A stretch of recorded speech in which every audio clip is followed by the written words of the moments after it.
I just wanted to make a quick video with one of the best tips that I've been telling all of my puppies over the past few weeks, and something that actually we see quite a lot sort of in general over the months and years throughout the dog's life. When you get your puppy,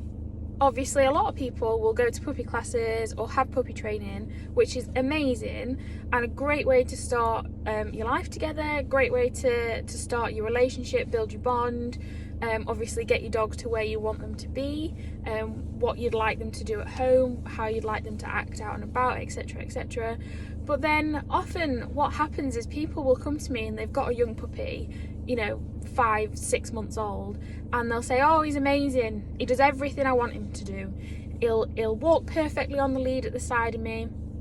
he's off the lead all the time, he comes back to me all the time, this, that and the other. And you know what, that's amazing, that's great, and it means that you've put a lot of work in to your early training. However, do not get complacent at 5-6 months old when your dog is recalling every time, when your dog is walking perfectly, when your dog's listening to you 100% of the time. Do not get complacent at this stage. Keep going with your training. You don't have to train it obviously as brand new every time, but keep practicing, keep going, because then what seems to happen is people will stop all the training. They'll go, yeah, my dog's perfect, I don't need to do anything anymore, and expect the dogs to do everything all the time. And it will either fall apart through adolescence,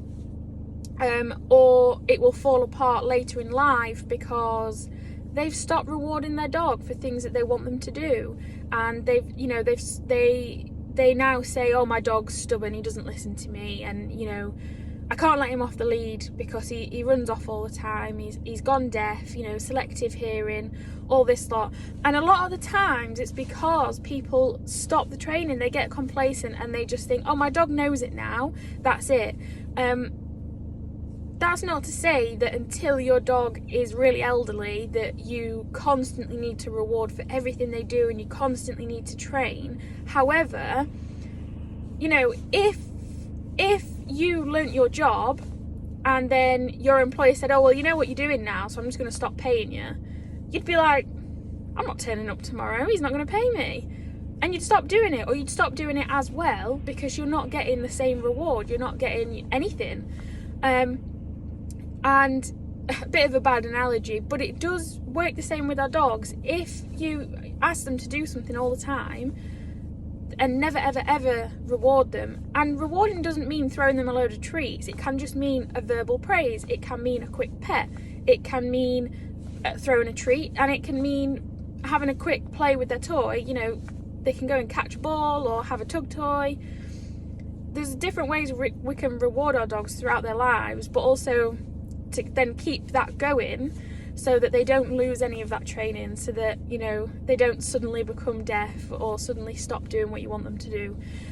So number one tip for any dog owner, whether you are coming to me or not, whether you're doing any puppy classes or not,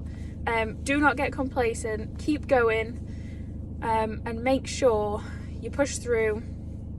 and you do any steps you need to again, and keep those rewards high. That's what's going to make your dog a better dog at the end of the day.